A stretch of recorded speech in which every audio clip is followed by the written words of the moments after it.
ये आपको बतानी पड़ेगी। सबसे पहले रिजवी बरादरान कहाँ हैं, इसके बारे में अभी तक कोई इतला नहीं आ रही। सिक्योरिटी फोर्सेस ने या हुकूमती ज़राए ने अपने तौर पे कुछ खबरें बाहर निकाली सहाफ़ियों को कहकर, और उन्होंने दावा किया कि जो छोटा भाई है अनस रिजवी वो सिक्योरिटी इदारों के कंट्रोल में और बड़े भाई का कुछ पता नहीं है। जबकि तहरीक लब्बैक के जो लोग हैं वो ये कह रहे हैं कि दोनों भाइयों के बारे में अब तक हमारे पास कोई इतला नहीं आई। सिक्योरिटी फोर्सेज ये दावा कर रही हैं कि साद रिजवी वहां से निकल गए थे जबकि अनस को गिरफ्तार कर लिया गया था। दूसरी जानी जो तहरीक लब्बैक है वो कह रहे हैं जी जब सिक्योरिटी फोर्सेज ने एक भरपूर हमला किया तो उसके बाद से दोनों भाइयों को और दीगर कुछ और लोगों का पता नहीं चल रहा।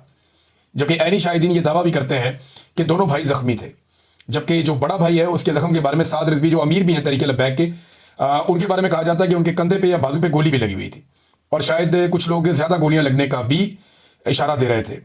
अब ये बड़ी खौफनाक सूरत पैदा हो गई है और जो कत्लो गारतगिरी हुई अब पूरा पाकिस्तान आहिस्ता आहिस्ता उसके ऊपर आवाज उठा रहा।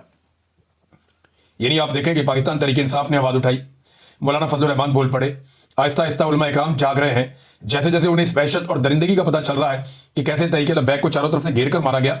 तहरीक लब्बैक से मुझे शदीद तरीन इख्तलाफ है, जो उनका तर्ज सियासत है, जो उनकी जबान है, जिस तरीके से वो चीजें करते रहे, शदीद तरीन इख्तलाफ है। लेकिन इसका मतलब ये नहीं है कि कत्ले आम किया जाए और लोगों को इस तरह मारा जाए मावराए कानून। कानून हर चीज के लिए मौजूद है मुल्क में, तो कानून के मुताबिक कार्रवाई होनी चाहिए थी। ये कोई तरीकाकार नहीं है, ये जुल्म है, ये जबर है, ये फस्तायत है और ये कुछ नहीं है कि घेर कर चारों तरफ से वो मुज़ाकरात की बार बार कहते रहे और वादे देते रहे कि वो मुज़ाकरात करते हैं, बैठो बात करते हैं, वापस चले जाते हैं। और मेरे पास बाकायदा मैसेजेस मौजूद हैं उनकी क़यादत के, जिसमें वो ये कह रहे हैं कि हम पीछे जाना चाहते हैं तो रुकावटें हैं। वक्त आने पर सुना भी दूंगा मैं।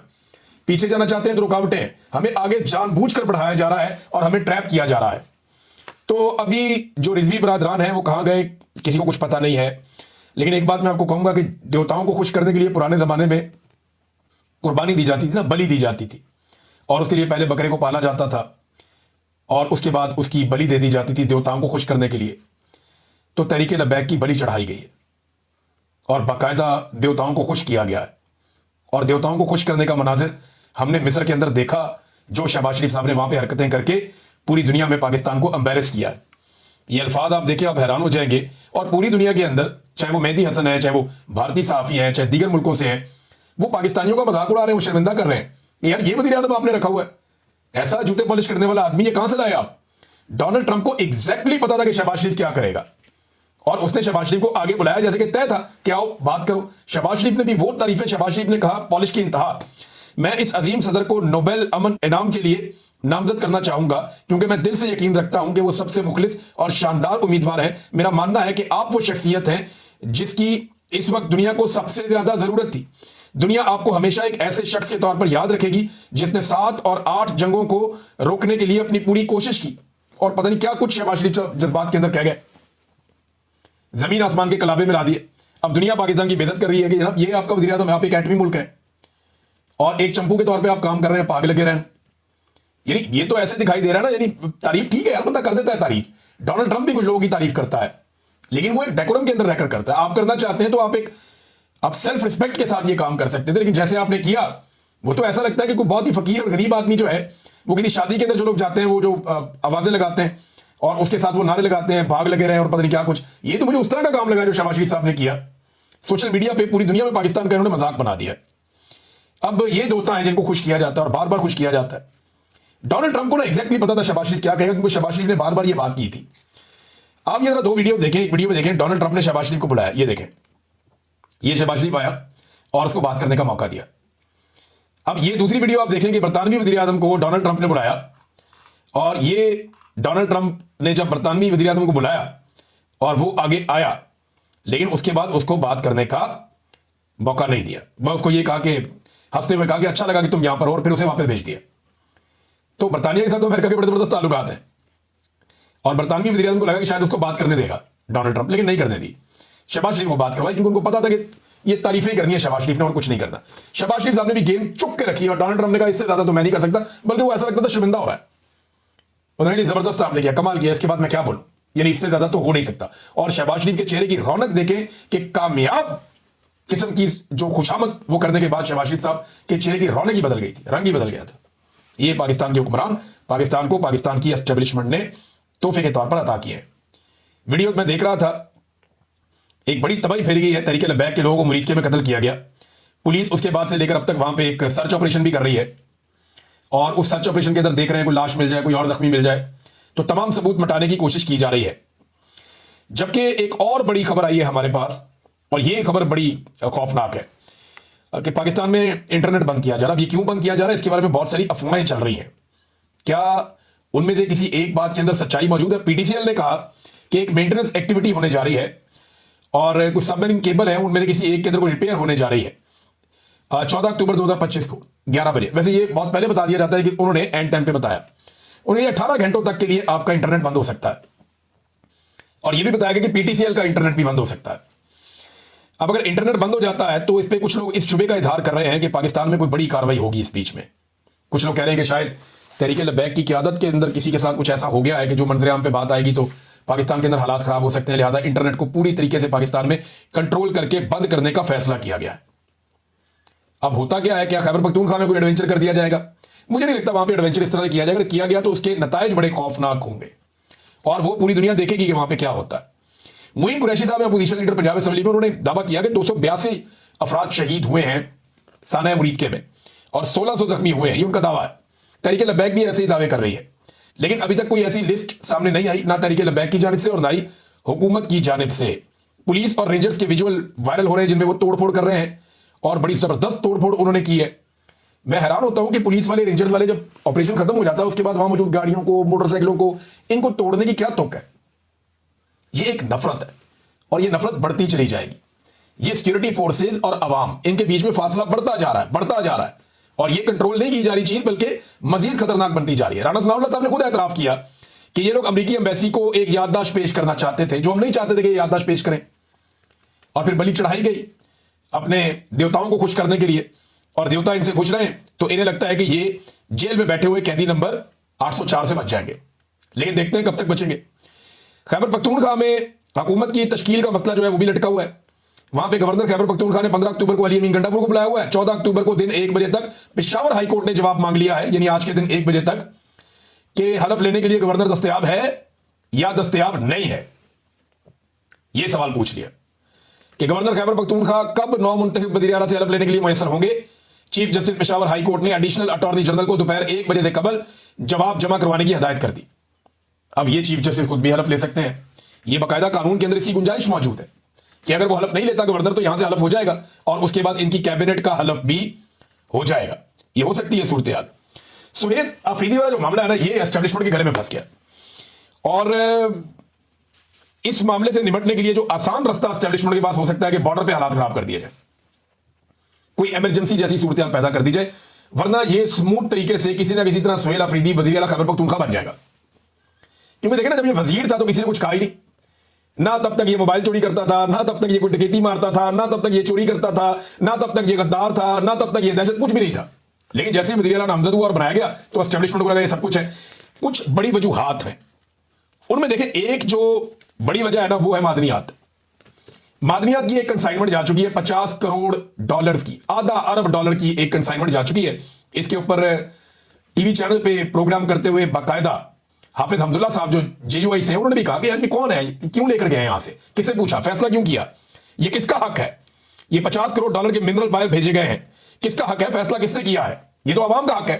ये उन्होंने भी आवाज उठाई, बाकी लोग भी उठा रहे हैं। अब दूसरा मामला एक तो मादनियात का हो गया ना, दूसरा मामला मिलिट्री ऑपरेशन का है। अगर वो जो खुसूसी कानून है खैबर पख्तूनख्वा में जिसके तहत ये ऑपरेशन हो रहा है, अगर सुहेल अफरीदी को खत्म कर देता तो बात खत्म हो जाती है। फिर फौज जो ऑपरेशन करेगी वो कानून के मुताबिक, आइन के मुताबिक नहीं होगा फिर खैबर पख्तूनख्वा की हदूद के अंदर। अब ये ऑपरेशन कैसे होगा, ये तो फिर खैबर पख्तूनख्वा की हुकूमत के साथ तय करना पड़ेगा बैठ के।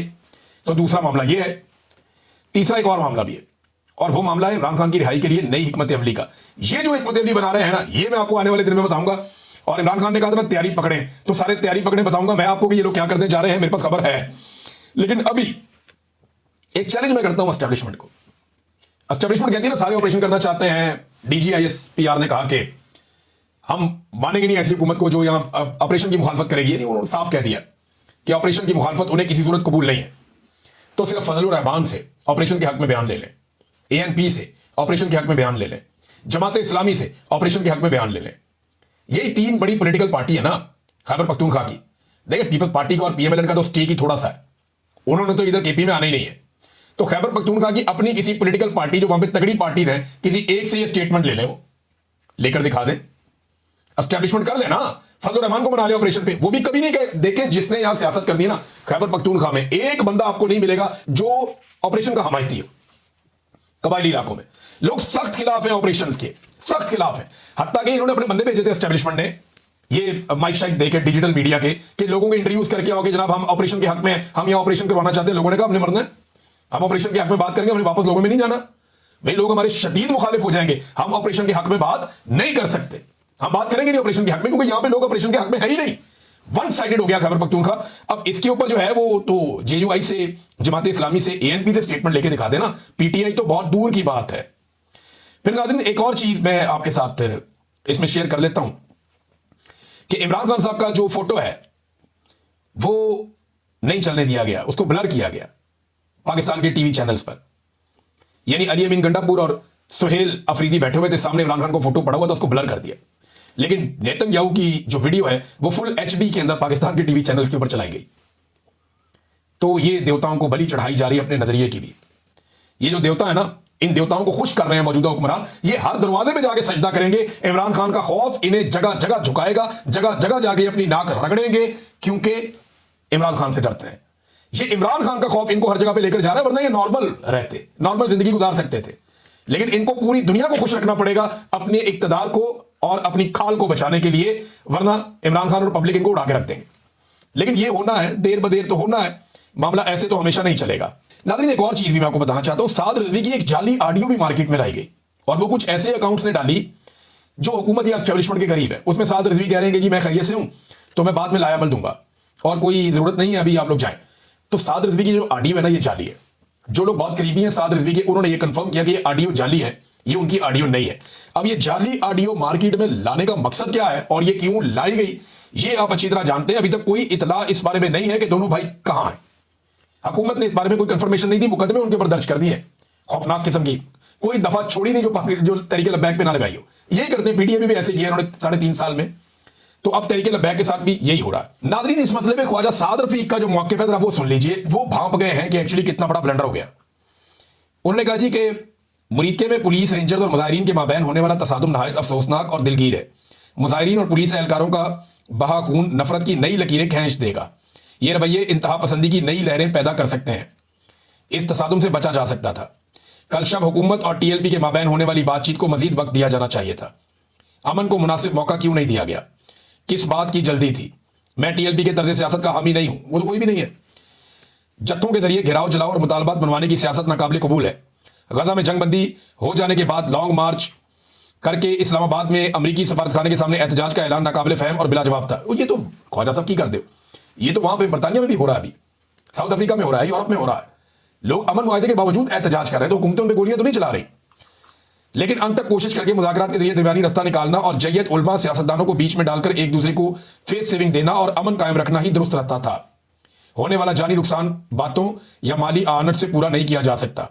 याद रखें, रिश्ते जख्म नाकाबिल इलाज बन जाते हैं। दरखास्त है कि टीएलपी के गिरफ्तार कायदीन के साथ हुस्न सलूक से पेश आया जाए। तमाम जख्मियों को इलाज मुआवजा की मतलूबा सहूलत फराम की जाए। पामानी मुज़ाकरात के जरिए टेम्परेचर नीचे लाया जाए। अंदरूने मुल्क जंग छेड़ने से गुरेज किया जाए। फरीकैन से तहम्मुल और तदब्बुर की दरखास्त है। काश मुकालमे के जरिए मसला हल करने के लिए हमारी पेश की अपीलों को अहमियत दी जाती, लेकिन ऐसा नहीं हुआ। देखिए, मैं फिर आपको यह कहूंगा कि तहरीके लब्बैक को अगर क्रश करना था तो इसके बेशुमार मौके थे, लेकिन इसराइल के मामले पे क्रश किया गया, फलस्तीन के मामले पे क्रश किया गया। इट वॉज डेलिब्रेट, ऐसा लगता है, क्योंकि जो बहुत बड़े बड़े देवता हैं उनको बलि चढ़ानी थी, और यह शायद ऐसा लगता है कि वही बलि चढ़ाई गई है। नाज़रीन एक और इंटरेस्टिंग खबर, ये जो मिस्र गए शहबाज शरीफ साहब, और यहां शर्म शेख में जब ये मीटिंग हो रही थी तो उर्दगान जब आ रहे थे तो उन्हें पता चला हवा में कि शायद नेतन्याहू भी आ रहा है। तो उन्होंने अपने तैयारे को ऊपर चक्कर देना शुरू कर दिया और यह मुतालबा कर दिया कि अगर नेतन्याहू आएगा तो मैं इस जगह नहीं आऊंगा, मैं यहां से वापस जाऊंगा। लिहाजा फिर नेतन्याहू का जो आना था उसको मनसूख किया गया और फिर उर्दगान उतरा वहां पे एयरपोर्ट पे और उसने इस प्रोग्राम के अंदर शिरकत की। और मजे की बात आपको बताऊं, तुर्की इसराइल को तस्लीम कर चुका है बहुत पहले। वो इसराइल को तस्लीम करता है लेकिन नेतन्याहू को तस्लीम नहीं करता। और आपका जो वजीर आजम शहबाज शरीफ है वो इसराइल को तस्लीम नहीं करते अभी तक हम, लेकिन वो नेतन्याहू के आने पे कोई एहतजाज नहीं किया। यानी हमारी तरफ से ऐसी कोई शर्त नहीं थी। ये शर्त किसकी तरफ से थी? उर्दगान की जानिब से थी। अंदाजा करें आप पाकिस्तान कहां खड़ा है। पाकिस्तान के टीवी चैनल्स के ऊपर नेतन्याहू को दिखाया जा रहा है। डोनाल्ड ट्रंप ने अपने मुंह से ऐलान किया कि ये सब जो हम लोग यहां मौजूद है अब्राहम अकॉर्ड का हिस्सा बन रहे।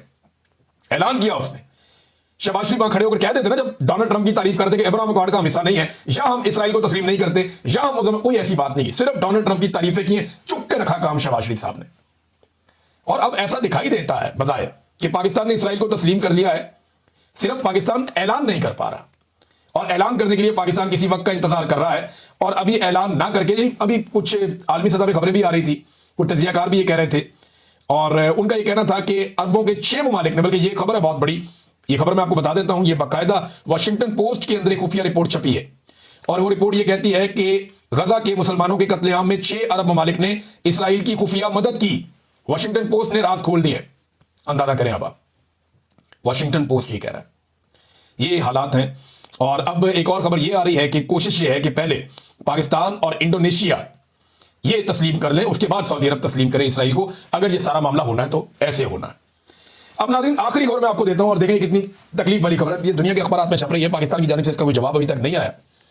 ये फ्री प्रेस जर्नल्स में पढ़ रहा हूं, इंडियन अखबार ने तो उसको चुप के रखा, खबर हर तरफ उन्होंने चला दी है। पाकिस्तानी अखबार इसके ऊपर अभी तक चुप हैं।